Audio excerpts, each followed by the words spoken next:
Graça e paz, irmãos.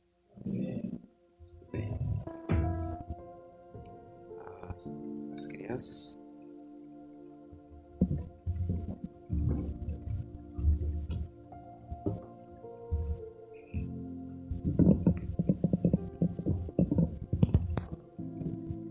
Uma boa noite e a paz do Senhor Jesus, você que nos acompanha aí remotamente.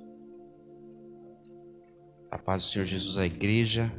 Hoje, mais um tempo de estudo da palavra. Pode se assentar, irmãos. Quando o louvor estava ministrando aqui, algumas palavras, né? Onde a gente vê que o tema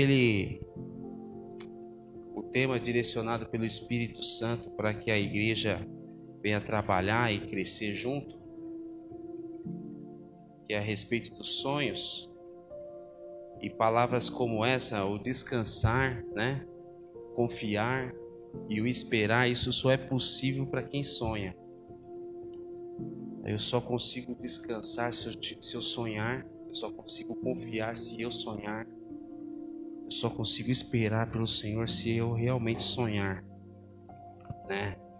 Eu, quando estudava, eu vi uma frase. Na realidade, essa frase ela foi no meu coração. Eu fui logo ver, será que eu não li em algum lugar? E realmente tinha algumas frases parecidas. E um homem que não sonha, um homem que não sonha, ele está morto e não sabe. Ele está morto e não sabe. Mas ainda bem, graças a Deus, que nós servimos a um Deus que ressuscita até o homem que não sonha. Amém? Ressuscita sonhos.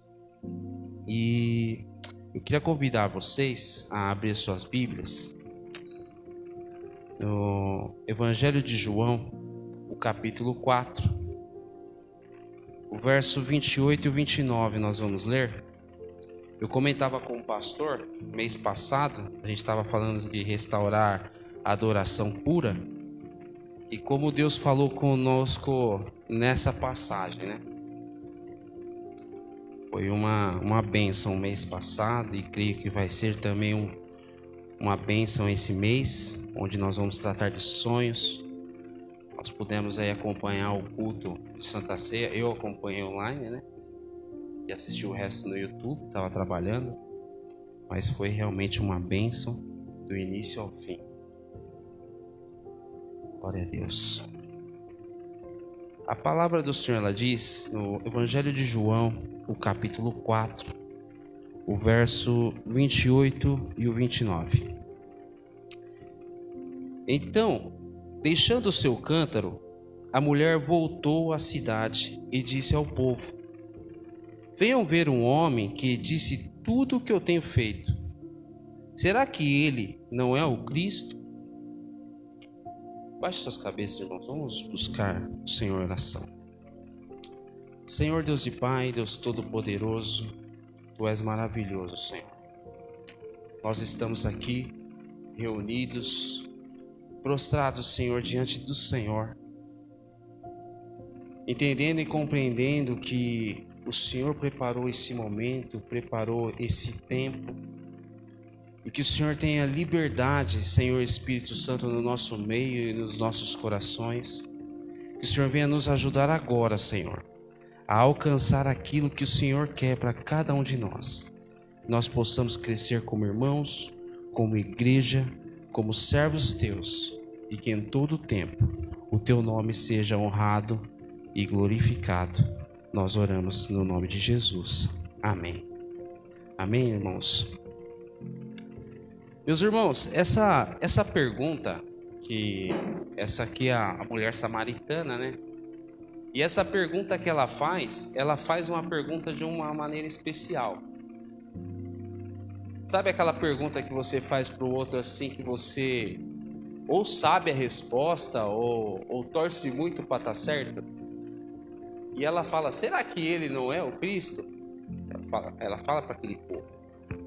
E nos chama a atenção porque quando nós começamos a ler o texto, Eu mesmo já li esse texto dezenas de vezes, mas nunca parei para pensar o que estava acontecendo de fato no coração dessa mulher. E para que a gente pudesse aí passear um pouquinho, aproveitar que é estudo e passear um pouquinho na história, a gente vai ter que voltar muito tempo antes. Muito tempo antes. Aí a gente vai olhar a história da samaritana e a história dos samaritanos, né? A gente tem que ir lá atrás, quando o Senhor chama Abraão, de Abraão Isaac, de Isaac Jacó. O Senhor muda o nome de Jacó, se torna Israel, e os filhos de Israel se tornam um povo. Com todas as alterações que teve ali por conta de Levi, né, que foi um povo separado para adorar ao Senhor, para servir ao Senhor, e com os filhos de José, se tornaram ali 12 tribos de Israel. 12 tribos, um povo. O Senhor já havia dado a terra para eles, eles já haviam ocupado a terra. Até então, o Senhor sempre falou que, palavras dele, que sempre haveria ali um descendente de Davi no trono. E nessa época era o rei Salomão, que era rei ali de Israel. Mas Salomão, um homem de Deus, mas com muitas mulheres, né? Ele teve muitos casamentos. Ele acabou se desviando um pouquinho aí no finalzinho do ministério e trouxe muita idolatria. E o Senhor não se agradou disso. Havendo ali uma ruptura, aquilo que era conhecido como Israel tornou-se 2 reinos. Tornou-se ali 2 reinos, já não era mais o reino de Israel, o povo de Israel. Se tornou ali Israel e Judá. Onde, vamos abrir aí em 2 Reis, segundo livro de Reis, o capítulo 17.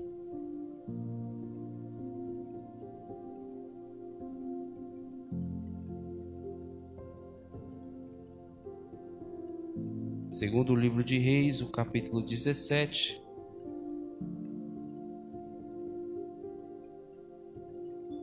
Verso 21 e 23.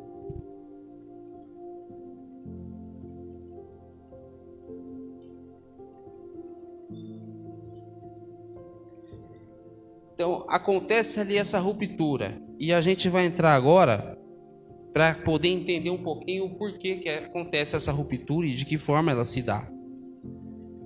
Segundo o livro de Reis, o capítulo 17, o verso 21 e o 23, ao 23. Quando o Senhor separou Israel da dinastia de Davi,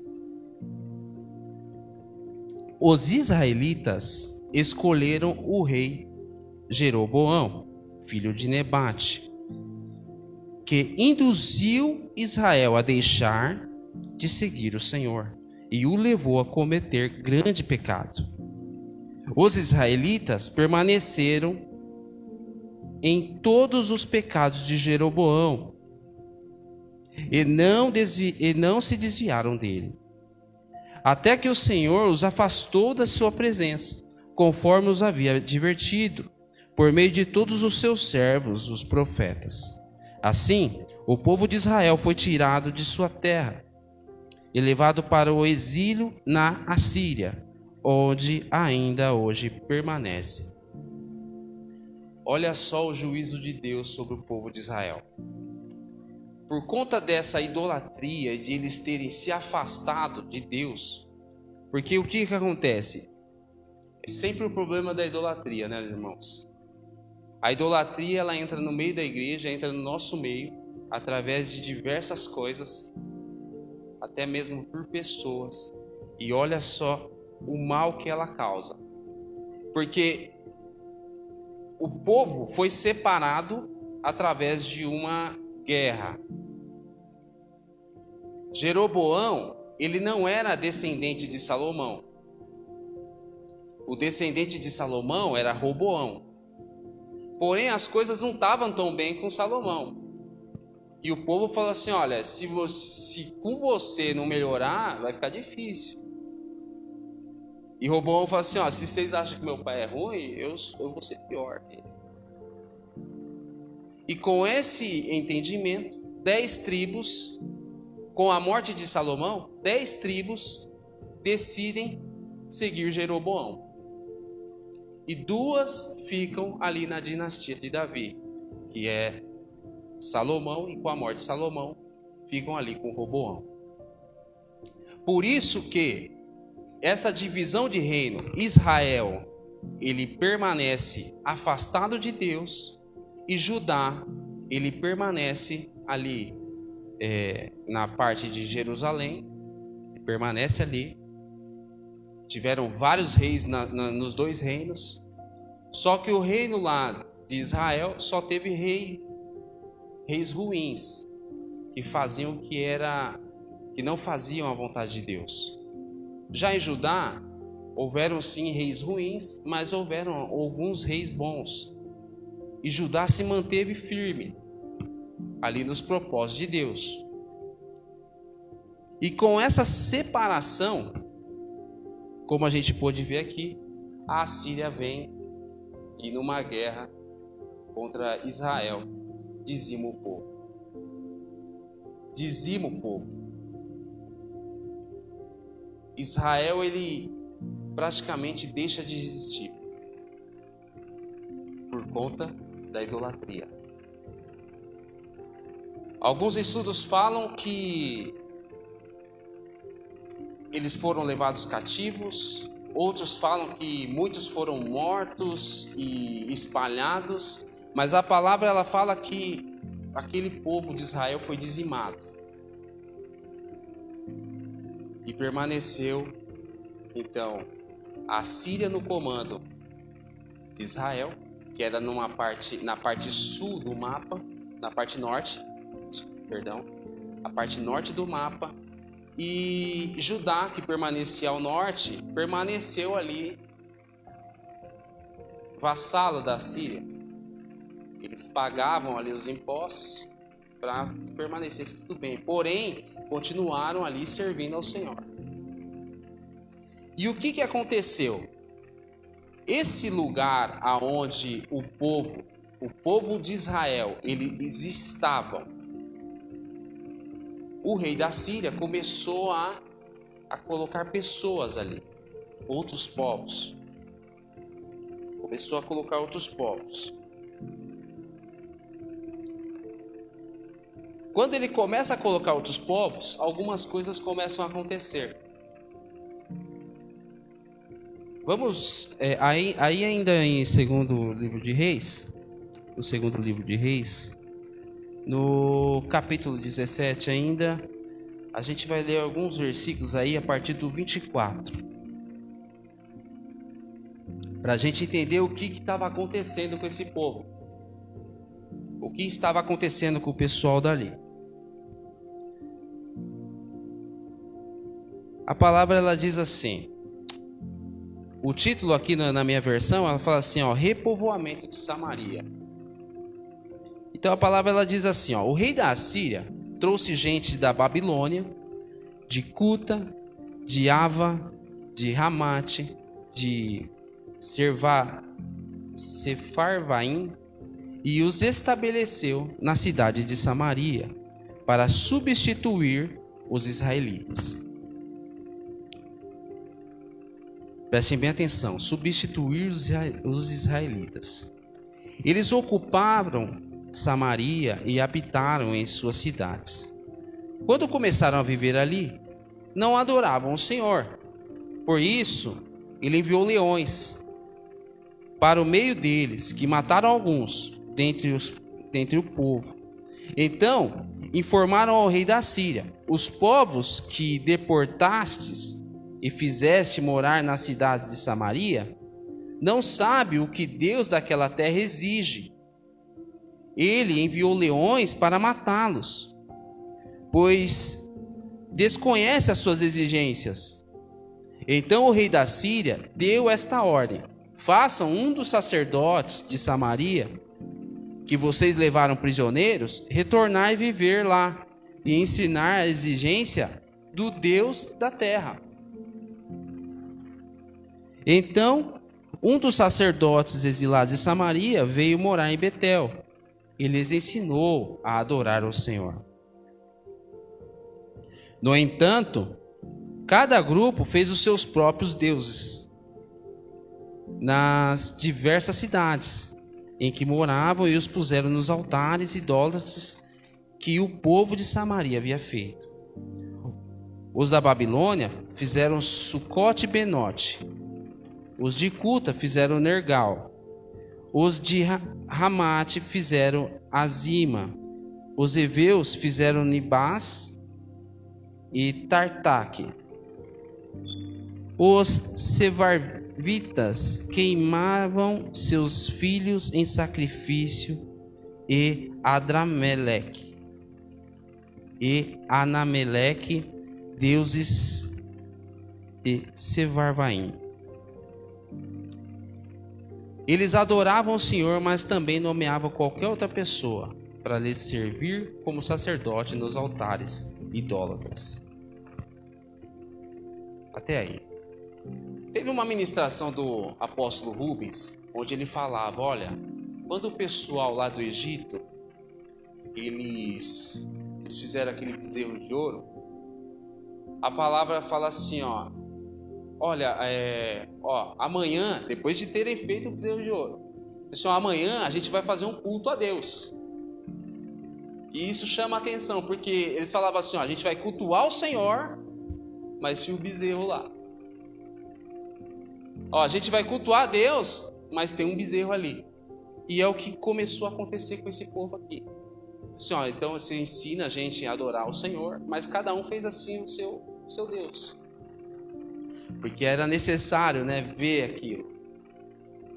E o que isso aconteceu? Aquele povo foi repovoado, esse lugar foi repovoado com todos esses povos e com o povo também, alguns que estavam ali da parte dos israelitas, havendo assim uma mistura.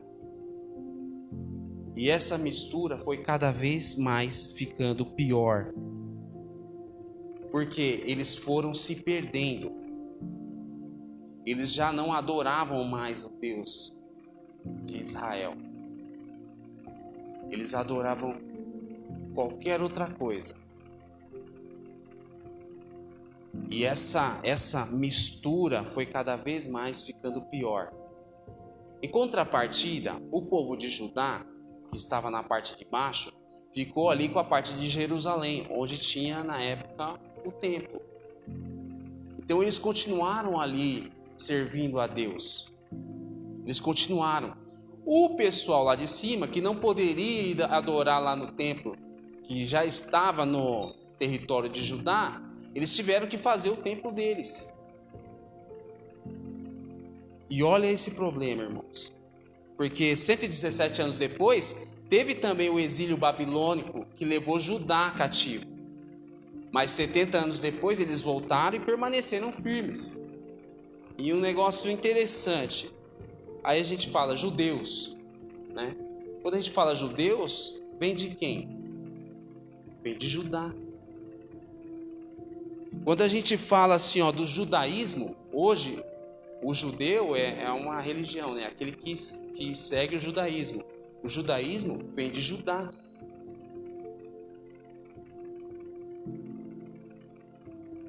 Jesus, ele fala para aquela mulher samaritana, olha, a salvação vem dos judeus. Então, esse povo de Judá, ele permaneceu fiel.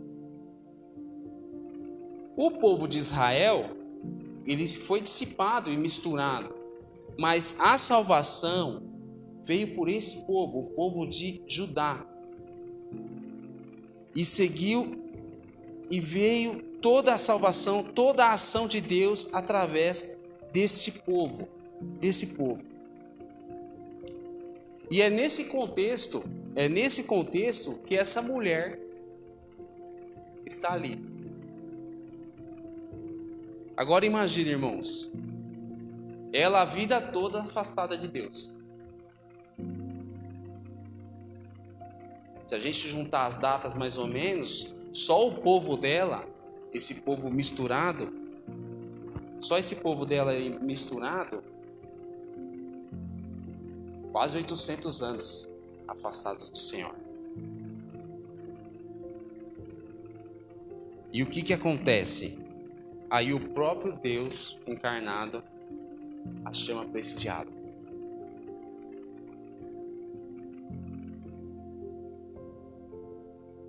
Jesus, ele estava na Judéia, a parte de baixo.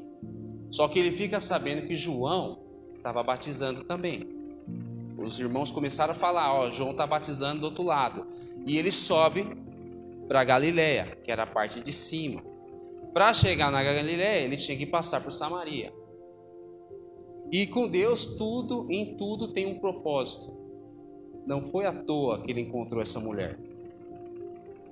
Mas o que aconteceu através dessa mulher deu início a algo grande. Grande, há muito prometido e declarado pelo Senhor, onde ele iria reunir as 12 tribos de Israel. Haviam 10 tribos, meus irmãos, dizimadas e misturadas. Essa mulher, ela fazia parte de um povo assim, sem identidade, totalmente misturado, que não sabia nem servir a Deus. E é nesse contexto aonde essa mulher, lembra aquela pergunta que a gente tratou no início? Existem perguntas que são feitas de uma maneira, mas ela faz uma outra pergunta aqui. Ela faz uma outra. Quando Jesus ele começa a falar a respeito da água da vida, vamos voltar lá em João, no Evangelho de João, capítulo 4. Eu vou pedir a gentileza de vocês permanecerem com o dedo na página aí, que a gente vai trabalhar alguns textos aí. Ela faz uma pergunta ao Senhor Jesus, no versículo 12. Ela faz uma pergunta a Jesus, porque Jesus ele fala, olha, essa água aí você vai voltar a ter sede. Se você soubesse quem sou eu, se soubesse quem está te pedindo água, você daria. E ela faz uma pergunta ao Senhor. Evangelho de João, capítulo 4, o verso 12. Acaso o Senhor é maior que o nosso pai Jacó, que nos deu o poço, no qual ele mesmo bebeu, bem como seus filhos e o seu gado? Ela faz essa pergunta ao Senhor Jesus. O que era esse poço para essa mulher? Ela estava fora de Judá. Ela estava fora ali do território de Judá. Ela estava em Samaria. A gente sabe e entende agora que Samaria é um povo misturado, um povo sem identidade. A única coisa que tinha sobrado de Deus na vida dessa mulher ali, naquele momento, era o quê? Era aquele poço que veio de Jacó.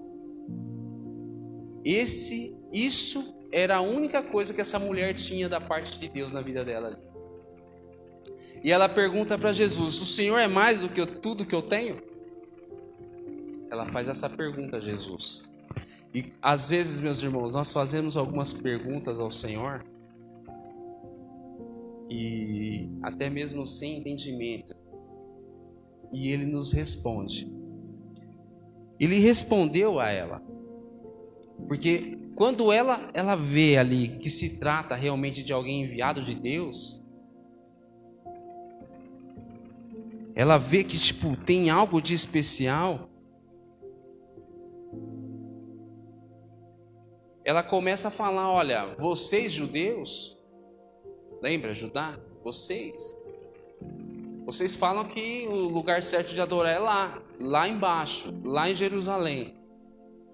Eles estavam em Sicar e ali tinha um monte chamado Gerizim. E esse monte era onde os samaritanos já adoravam a Deus. Eles agora passam a adorar a Deus, mas sem entendimento nenhum. Tinha acabado o problema da idolatria com os samaritanos. Eles realmente queriam de todo o coração adorar a Deus. E ela fala, ó, vocês falam que é certo adorar em Jerusalém, e os nossos antepassados falam que é certo adorar aqui. E aí? Mas Jesus fala assim, fala a respeito da adoração em espírito e em verdade, e ela não entende isso. Ela não entende. E ela fala assim, olha, no versículo 25, irmãos, vamos aí. Versículo 25.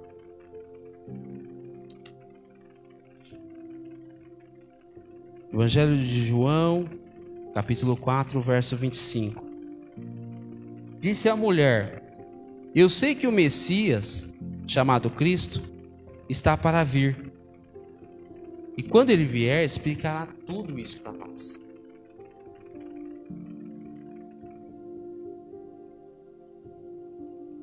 Eu não me lembro de uma outra passagem onde Jesus é tão categórico.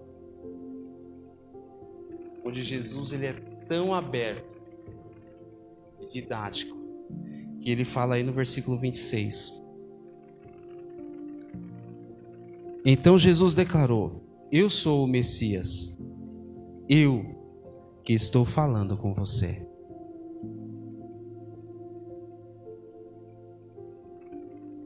Imaginou o coração dessa mulher? Ela nunca tinha visto Deus. Ela nunca tinha entendido que era Deus. E ela se encontra com o Deus encarnado, falando com ela. Esse diálogo aqui, ele acontece somente os dois. Esse diálogo aqui acontece com essa mulher, onde ela escuta aquilo de Jesus. Diante de tudo aquilo que ela tinha da parte de Deus, que era aquele poço raso, inacessível, dificilmente alguém pegaria água naquele poço com mãos limpas, sem nada nas mãos, sem algum apetrecho. Faz uma pergunta para Jesus: o Senhor é mais que tudo que eu tenho? E Jesus fala assim: eu sou tudo que você tem. Eu sou tudo que você tem agora. No domingo, na ministração, o pastor falou algo interessante. Que existem alguns sonhos nas nossas vidas que não se encaixam. E ele dividiu, né? Muitas das vezes o nosso sonho está na mente e ainda não desceu aqui pro coração. Essa mulher, ela falou assim, ó, eu sei que um dia vai acontecer. O Messias, ele vinha aqui explicar tudo. Mas aí, isso acontece. E o que a gente pôde ver? Nós temos sonhos antigos que ainda não se realizaram. Nós temos sonhos que muitas das vezes não são tão antigos. E nós temos os sonhos que estão nascendo agora. E há um sonho nascendo. Por quê? Ela, de imediato, com aquilo que Jesus fala e com a chegada dos discípulos, ela vai lá.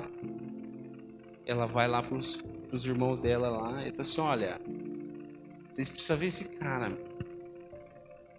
Ele está falando tudo que eu fiz. Será que ele não é? E tipo assim, será que ele não é? Com a certeza no coração. Outra frase que o pastor disse, o sonhar te alegra. Não dá para a gente se alegrar sozinho, irmãos. Ela foi lá pro povo, ela foi falar, falou assim, olha, será que ele não é? Vem ver. Então, meus irmãos, às vezes, sonho, ele não vai se realizar por ordem de chegada. Olha, esse sonho aqui ele é mais antigo, então esse sonho aqui é mais novo, ele vai ter que se realizar antes. Muitas das vezes, coisas que nós sonhávamos antes, Hoje a gente nem quer que se realize. Às vezes hoje nós temos sonhos novos. Às vezes nós temos sonhos antigos e às vezes está nascendo um sonho agora em você. E não quer dizer que esse sonho que está nascendo agora em você irá se realizar depois daquele sonho antigo. Nós precisamos sim sonhar, nós precisamos sim abrir os nossos corações para os nossos sonhos, porque o sonho é o que vai movimentar a todos nós.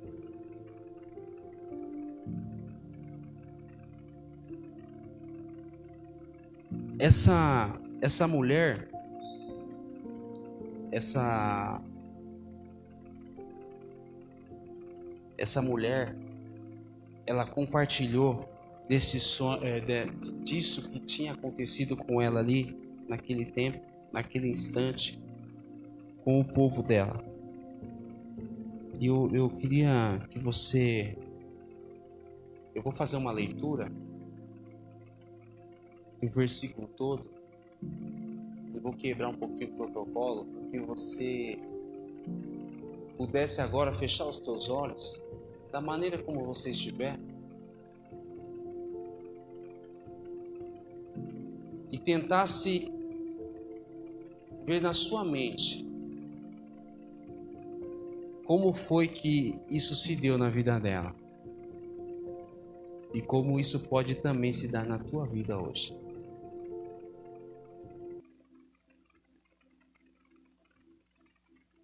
Santo, santo, santo.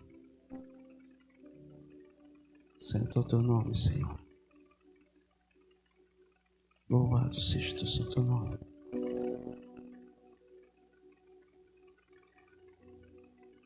A palavra ela diz assim: então, deixando o seu cântaro, a mulher voltou à cidade e disse ao povo: venham ver um homem que me disse tudo que eu tenho feito. Será que ele não é o Cristo? Então saíram da cidade e foram para lá onde ele estava. Aleluia. Enquanto isso, os discípulos insistiram com ele: mestre, come alguma coisa. Jesus sabendo já o que ia acontecer. Mas ele lhes disse: tenho algo para comer que vocês não conhecem. Então seus discípulos disseram uns aos outros: será que alguém trouxe comida para ele? Disse Jesus: a minha comida é fazer a vontade daquele que me enviou e concluir a sua obra. Vocês não dizem: daqui a 4 meses haverá colheita? Eu lhes digo: abram os olhos e vejam os campos. Eles estão maduros para a colheita. Aquele que colhe já recebe o seu salário e colhe fruto para a vida eterna. De forma que se alegram juntos o que semeia e o que colhe. Assim é verdadeiro o ditado: um semeia, o outro colhe. Eu os enviei para colherem o que vocês não cultivaram. Outros realizaram um trabalho árduo e vocês vieram a usufruir do trabalho deles. Muitos samaritanos daquela cidade creram nele por causa do seguinte testemunho dado pela mulher: ele me disse tudo que eu tenho feito. Assim, se aproximaram dele os samaritanos, insistiram para que ficasse com ele, e ele ficou 2 dias. E por causa da sua palavra, muitos outros creram. E disseram à mulher: agora cremos, não somente por causa do que você disse, pois nós mesmos o ouvimos e sabemos que este realmente é o Salvador do mundo. Aleluia, aleluia. Pai, a tua igreja está aqui, Senhor. Hoje nós podemos, Senhor, entender a alegria, não somente daquela mulher, Pai,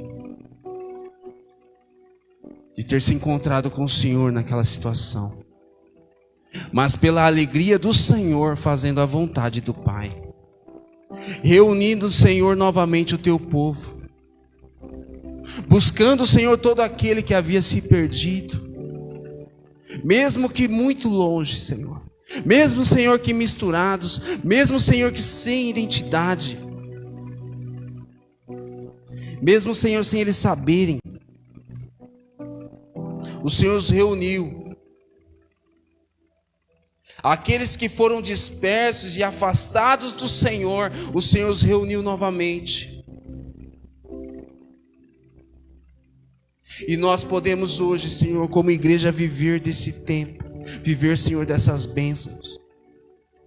Porque nós, Senhor, somos resultados daquilo que o Senhor tem feito, Senhor, no mundo. É por teu amor e pela tua misericórdia, o Senhor tem resgatado pecadores e transformado, Senhor, as nossas vidas. Pai, nós te agradecemos, Senhor. Nós te louvamos e te glorificamos. Que em todo o tempo o Senhor venha trabalhar, Senhor, nos nossos corações. Que os nossos sonhos, Senhor, mesmo aqueles antigos, meu Deus, que possam voltar, Senhor, à existência. Que possam, meu Deus, ser novamente trazidos, Senhor, à vida. Que nós possamos viver cada um desses sonhos, Senhor. E que ao realizar, Senhor, cada um desses sonhos, nós possamos, Senhor, ter novos sonhos. E que em todo o tempo, Senhor, até mesmo sonhos agora, Senhor, nascidos agora, Senhor, no meu e no coração dos meus irmãos, que nós possamos vê-los realizados, Pai, para a honra e glória do teu santo nome. Santo, santo, santo, santo, santo, santo. Pai, a tua igreja te adora, te ama, te agradece pela tua presença. Que o Senhor em todo o tempo seja honrado e glorificado. Nós te adoramos, te exaltamos e te aplaudimos no nome de Jesus Cristo. Amém.